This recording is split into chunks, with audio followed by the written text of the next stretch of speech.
questions you might have, ask away.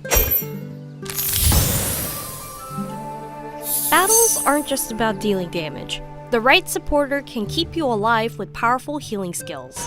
With Sun Yuna joining the roster, your options for supporters just got a lot wider.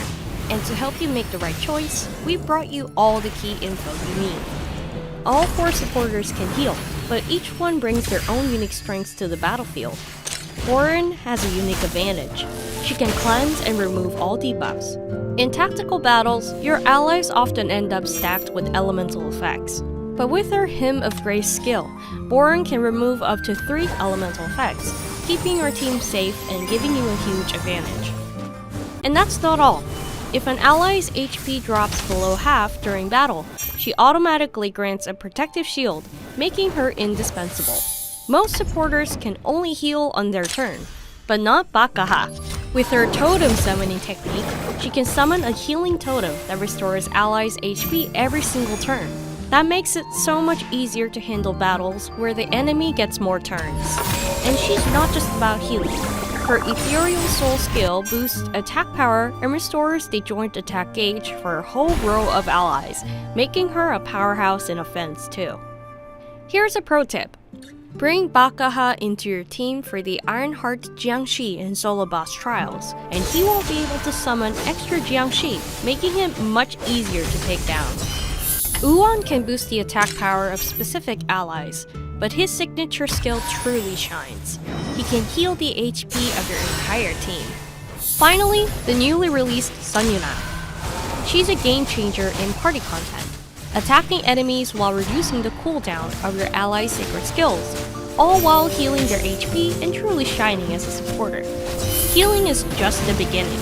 Each supporter has their own unique strengths, so choose the one that best fit your strategy and situation. Here's a tip. If you want to go all in on offense during battle, give this strategy a try. Skip the supporters and bring in tacticians like Doyul, Yuma Fei, or Fluffy instead. They may not focus on healing like the supporters, but you can keep your team safe while running a much more aggressive setup. When Doyul activates her Late Bloomer's domain skill in party play, do the other party members get the buff too? Ever seen Doyul unleash her Late Bloomer's domain in the middle of battle?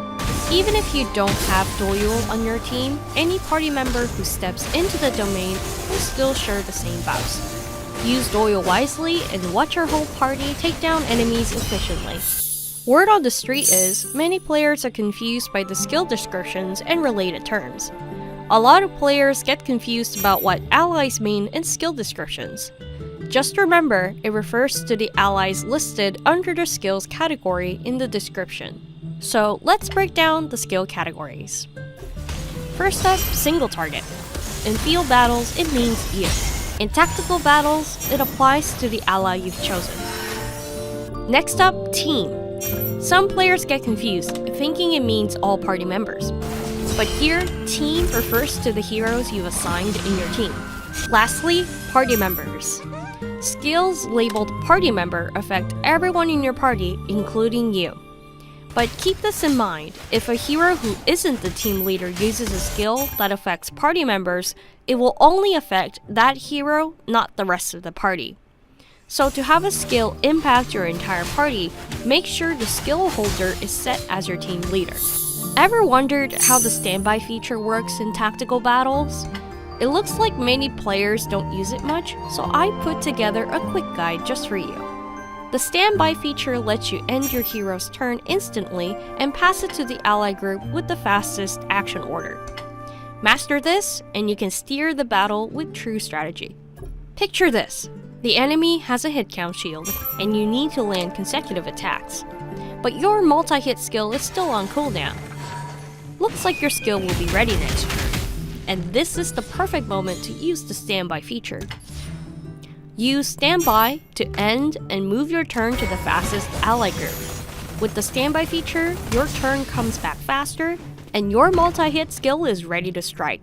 Of course, you can just use a different skill to end your turn and wait for the next one to come around. However, this will push your hero's turn to the end. increasing the risk of your heroes being defeated or failing a mind training challenge due to the turn limit. And using the same principle, you can strategically tackle debuffs too. For instance, if you're unable to use a healing skill because the corrupt effect is still active for a turn, use standby to skip your turn, letting the corrupt effect wear off just in time for your supporter to act. Then, heal your team and get everyone back in the fight. On top of that, whether you're stacking joint attacks or handling any tricky situation, using standby strategically can give you a real edge in tactical battles.